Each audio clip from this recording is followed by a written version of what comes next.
வணக்கம்.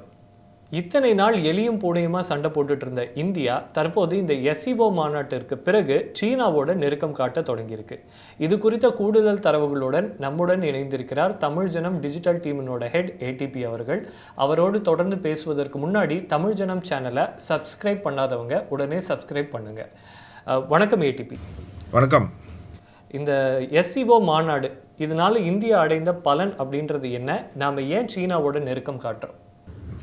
இந்தியாவில் இன்னைக்கு நடந்த இந்த மாநாட்டில் பிரதமர் மோடி தலைவர்களை சந்தித்ததை கொண்டாடக்கூடிய சில பேர் இருக்காங்க, எதிர்க்கக்கூடிய கொஞ்சம் பேர் இருக்காங்க. எதிர்க்கக்கூடியவங்க யார் அப்படின்னு பார்த்தீங்கன்னா, மோடி எது செஞ்சாலும் எதிர்க்கக்கூடியவர்கள் தான். ஸோ அதனால் எதிர்க்கக்கூடியவர்களுடைய எதிர்ப்பை நம்ம பெருசாக எடுத்துக்க வேண்டாம்.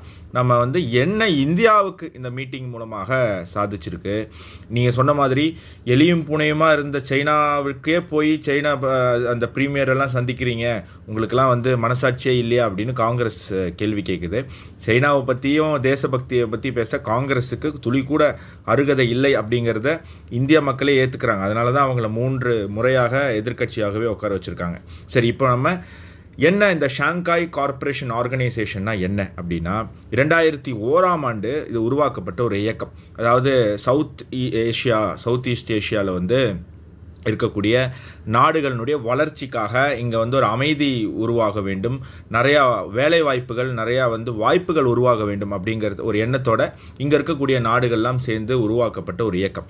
இதில் மெம்பர்ஸ் யார் அப்படின்னு பார்த்தீங்கன்னா, ஆப்வியஸாக China, India, Russia, Kyrgyzstan, Kazakhstan, Pakistan, Tajikistan, Iran கடைசியாக 2021 இணைக்கப்பட்டது. அப்புறம் உஸ்பெஸ்கிஸ்தான் இருக்குது. இதில் ஒப்சர்வர்ஸாக ஆப்கானிஸ்தான், பெரலஸ், அப்புறம் மங்கோலியா அப்படிங்கிற 3 நாடுகளும், டயலாக் பார்ட்னர்ஸாக அர்மேனியா, அசர்பைஜான், கம்போடியா, ஸ்ரீலங்கா, துருக்கி, ஈஜிப்ட், நேபாள், கத்தர் மற்றும் சவுதி அரேபியா இருக்குது. ஸோ இந்த நாடுகளுடைய பேர் பார்த்தீங்கன்னா, 1-2 நாடுகள், பாகிஸ்தான், ஸ்ரீலங்கா மாதிரி 1-2 நாடுகளை நீங்கள் தூக்கி ஓரமாக வச்சுட்டிங்கன்னா மற்ற எல்லாமே பொருளாதாரத்தில் நல்ல முன்தங்கிய நாடுகள். ஸ்ரீலங்கா பார்த்தீங்கன்னா அவங்க சுபாவமும் நல்ல சுபாவம். பாகிஸ்தான் மட்டும்தான் ஒரு பொறுக்கி பிச்சைக்கார நாடு. ஸோ மற்றபடி எல்லாமே ஒரு அழகான ஒரு ஆற்றல் பெற்ற நாடுகள் இருக்கக்கூடிய ஒரு அமைப்பு. இந்த அமைப்பில் இந்தியா போய் கலந்துக்குது அப்படின்னா, நாங்கள் கலந்துக்க மாட்டோம், அது சைனாவில் நடக்குது, நாங்கள் கலந்துக்க மாட்டோம் அப்படின்னு சொன்னால் அது எவ்வளோ சிறுபிள்ளை தலமாக இருக்கும். ஒருவேளை ராகுல் காந்தி தலைமையில் ஒரு அரசு அமைந்தால் ஒருவேளை அவங்க அந்த மாதிரி சின்ன பிள்ளை தலமாக பண்ணலாம். எனக்கு நாயை போய் கொஞ்ச வேண்டிய வேலை இருக்குது, எனக்கு நாய்க்கு பெடிகிரி ஊட்டணும், அதனால் நான் போக மாட்டேன் அப்படின்னு ராகுல் காந்தி வழக்கமாக சொல்கிற மாதிரி சொல்லலாம். பட் இந்திய அரசால் அப்படி பண்ண முடியாது. ஸோ மோடி போயிருக்கார். அங்கே போன மோடி என்ன பண்ணியிருக்காரு, என்ன பேசியிருக்காரு, அதுதானே முக்கியம். நீங்கள் சைனாவுக்கே போய் பிரதமர் 2 விஷயம் ரொம்ப தெளிவாக பேசியிருக்காரு. அதாவது டெரரிசத்தில் டபுள் ஸ்டாண்டர்டு காட்டாதீங்க. பெஹல்காம் தாக்குதல் முடிந்த உடனே எந்த நாடுகளெல்லாம் பாகிஸ்தானுக்கு ஆதரவாக இருக்கோ அத்தனை நாடுகளையும் தோல் உரிச்சிருக்கார். துருக்கியாக இருக்கட்டும், சைனாவாக இருக்கட்டும், அத்தனை சைனாவுக்கே போய் சைனாவுடைய கண்ணுக்கு கண்ணாக பார்த்து அவர் என்ன சொல்கிறாரு, டெரரிசத்தில் டபுள் ஸ்டாண்டர்டு காட்டாதீங்க, டெரரிசத்தை ஒட்டுமொத்தமாக சேர்ந்து தான் நம்ம அதை இது பண்ணணும் அப்படின்னு சொல்லி. அந்த நேரத்தில் பாகிஸ்தான் பிரதமர் அந்த மீட்டிங் அட்டன் பண்ணாமல் அவர் ஏதோ ஒரு ரூமில் போய் ஒளிஞ்சிட்டு இருந்தார். அநேகமாக அது பாத்ரூமாக தான் இருக்கணும். அங்கே போய் ஒளிஞ்சிட்டு இருந்தார். அந்த தகவலும் நமக்கு வருது, செய்திகளில் நம்ம பார்க்குறோம். ஸோ மோடி என்ன சொல்ல போகிறாரு, அதெல்லாம் கேட்குற அளவுக்கு திராணி கூட இல்லாமல் துப்பு கட்டு போய் ஒரு பாத்ரூமில் போய் ஒளிஞ்சிக்கக்கூடிய ஒரு பிரதமர் தான் பாகிஸ்தானுக்கு இருக்கு. ஆனால் அதே நேரத்தில் இந்திய பிரதமர் சைனாவுடைய மண்ணுக்கே போய் சைனா செஞ்ச அந்த துரோகத்தை சுட்டி காட்டுறார். அது மட்டுமா, அவர் என்ன சொல்கிறாரு, ஆப்பர்ச்சுனிட்டியை ஒரு நாட்டினுடைய இறையாண்மைக்கு எதிராக செய்யக்கூடாது. அவர் எதை சொல்கிறாரு, இந்த பெல்ட் அண்ட் ரோட் திட்டத்தை சொல்கிறார். சைனாவுடைய பெல்ட் அண்ட் ரோடு திட்டம் சைனீஸ் ஆக்கியபைடு அக்ஷய் சின் மட்டும் இல்லாமல் பாகிஸ்தான் ஆக்கியபைடு ஜம்மு காஷ்மீர் வழியாக போகுது.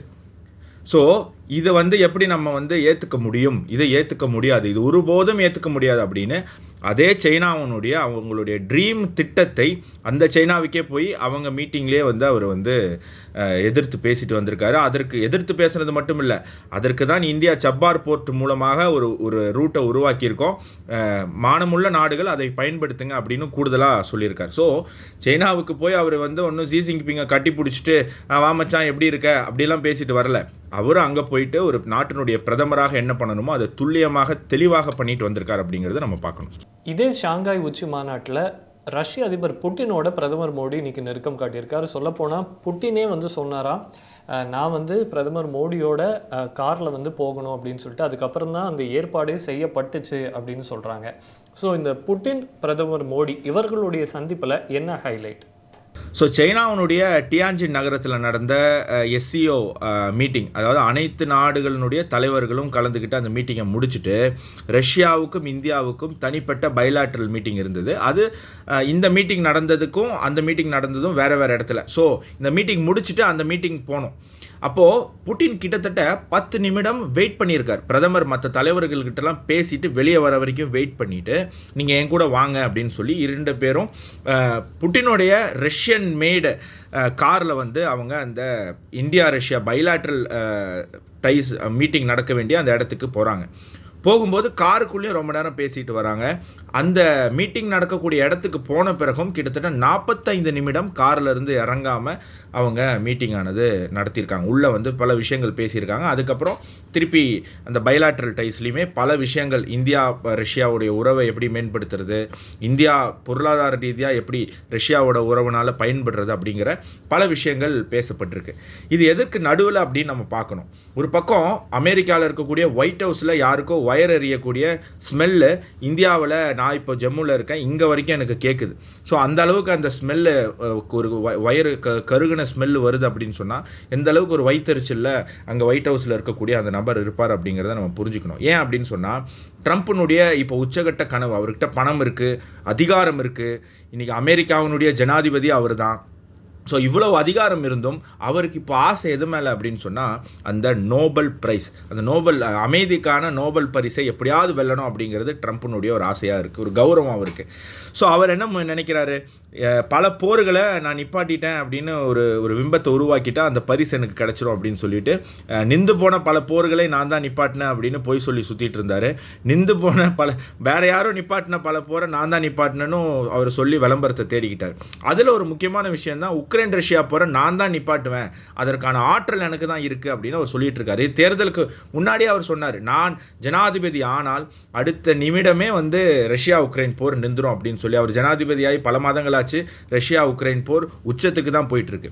இதுக்கு மத்தியில் தான் இந்தியா வந்து இந்த உக்ரைன் ரஷ்யா போரை நிப்பாட்டுறதுக்கு பல முயற்சிகளை எடுத்துகிட்டு வருது. அதில் குறிப்பாக மோடியினுடைய பங்கு மிகப்பெரிய பங்காக இருக்குது. இப்போ நீங்கள் பாருங்கள், புட்டினை வந்து சந்திக்க போகிறார் மோடி. ஸோ புட்டினை வந்து எஸ்சிஓவில் சந்திக்க போகிறாரு.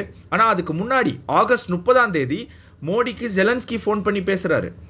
நீங்கள் வந்து புட்டினை பார்க்க போகிறீங்க, என்ன மாதிரி டிஸ்கஷன், எனக்கு இந்த மாதிரி விஷயங்கள்லாம் இருக்குது, நீங்கள் அவர் கன்வே பண்ணுங்கள் அப்படின்னு சொல்லி புட்டினை பார்க்க போகிற மோடி கிட்டத்தட்ட ஒரு அரை மணி நேரம் 3/4 மணி நேரம் வந்து ஜெலன்ஸ்கி வந்து ஃபோனில் வந்து பேசியிருக்கார்.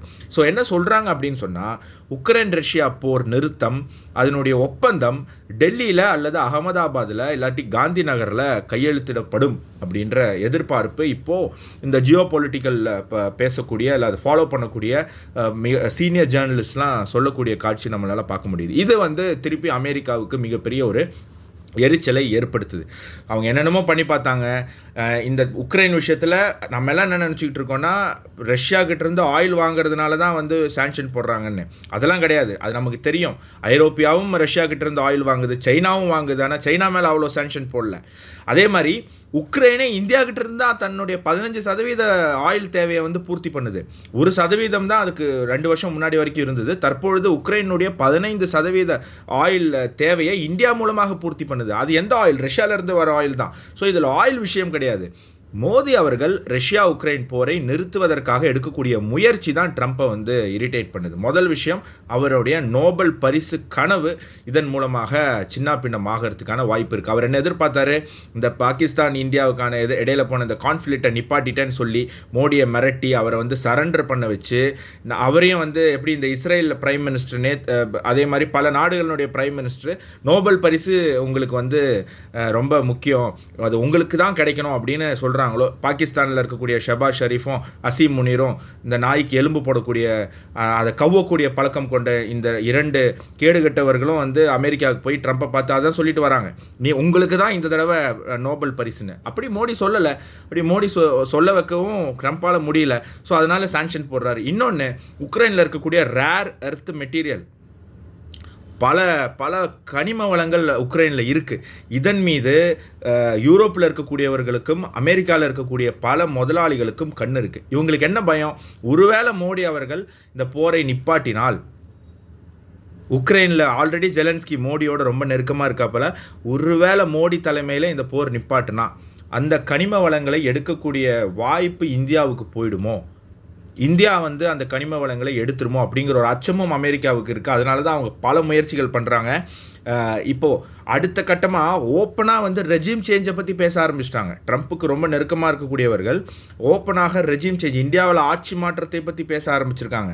நீங்கள் நல்லா கவனிக்கணும். ஸ்ரீலங்காவில் எதுக்கு போராட்டம்னு ஆரம்பித்தாங்க? பொருளாதாரத்தில் பிரச்சனைன்னு போராட்டத்தை ஆரம்பித்தாங்க. ஆனால் கடைசியில் என்னாச்சு? இல்லை இவங்க ஓட்டு ஏமாற்றி தான், ராஜபக்ஷே வந்து ஓட்டு ஏமாற்றி தான் ஜெயிச்சார், இது செல்லாது அப்படின்னு ஒரு கலவரம் பண்ணி அந்த ஆட்சியை கலைச்சாங்க. அதே மாதிரி பங்களாதேஷில் என்னாச்சு? நாங்கள் ரிசர்வேஷனுக்கு எதிராக போராடுறோம், ஸோ அப்படி சொல்லி தான் போராட்டம் ஆரம்பித்தாங்க. ஆனால் கடைசியில் எப்படி போராட்டத்தை முடித்தாங்க? இவங்க ஷேக் ஹசீனா வந்து ஓட்டு ஏமாற்றி ஓட்டுச்சோரி பண்ணி ஜெயித்தாங்க, அதனால நாங்கள் வந்து அவங்கள வந்து ஊரை விட்டு அனுப்புகிறோம் அப்படின்னு சொல்லி. ஸோ அதே இந்தியாவில் முயற்சி பண்ணுறாங்க. அதுக்கு யார் ஏஜெண்டாக செயல்படுறாங்கிறத நீங்கள் முடிவு பண்ணிக்கோங்க. ஓட்டுச்சோரியை பற்றி யார் பேசிகிட்டு இருக்கா, யார் அதை பிரபலப்படுத்திகிட்டு இருக்கா, அதுக்கு இவ்வளோ எக்ஸ்பிளனேஷன் கொடுத்தோம், ஒரு ஆதாரமற்ற குற்றச்சாட்டுக்கு பல விதமான எக்ஸ்பிளனேஷன் கொடுத்தோம், திருப்பி ஏதோ ஆட்டம் பாம்பு வச்சுருக்கோம், ஹைட்ரஜன் பாம்பு வச்சுருக்கோம் அப்படின்னு தீபாவளிக்கு பட்டாசு வெடிக்கிற சின்ன பசங்க மாதிரி எதிர்க்கட்சி தலைவர் செயல்பட்டு இருக்காரு. ஸோ அதெல்லாம் ஒரு பக்கம் இருக்கட்டும். அதே மாதிரி ரெஜிம் சேஞ்சை பற்றி அமெரிக்கா பேச ஆரம்பிச்சிருக்கு. ஸோ இது எல்லாமே பார்க்கும்போது உக்ரைன் ரஷ்யா போர் விரைவில் முடிவு அடையலாம். அதை முடிவுக்கு கொண்டு வரக்கூடிய ஆற்றலும் அதற்கான தகுதியும் இந்தியாவுக்கும் இந்திய பிரதமர் திரு நரேந்திர மோடி அவர்களுக்கும் தான் இருக்குது அப்படிங்கிறது கிட்டத்தட்ட உறுதியாகிக்கிட்டே இருக்குது. இது அமெரிக்காவை கோவப்படுத்துது. அந்த கோபம் இன்னும் உச்சத்துக்கு போக வாய்ப்பு இருக்குது. ஆனால் அமெரிக்காவினுடைய கோபத்தை தாங்கக்கூடிய சக்தியும் ஆற்றலும் இந்தியா 10 ஆண்டுகளில் வந்து நல்லாவே சம்பாதிச்சு வச்சிருச்சு. ஸோ நம்ம பயப்பட தேவையில்லை. அமெரிக்கா என்ன வேணால் குறைக்கட்டும், நம்ம வந்து ரொம்ப தூரத்தில் தான் இருக்கோம், அவங்களால நம்மளை கவ்வ கூட முடியாது அப்படிங்கிறத நம்ம புரிஞ்சுக்கணும். தகவல்களை ரொம்ப தெளிவாகவே பகிர்ந்தமைக்கு நன்றி ஏடிபி. நன்றி. ஜெய்ஹிந்த். இது போன்ற செய்திகளை உடனுக்குடன் தெரிந்து கொள்ள தமிழ் ஜனம் டிஜிட்டல் சேனலுடன் இணைந்திருங்கள்.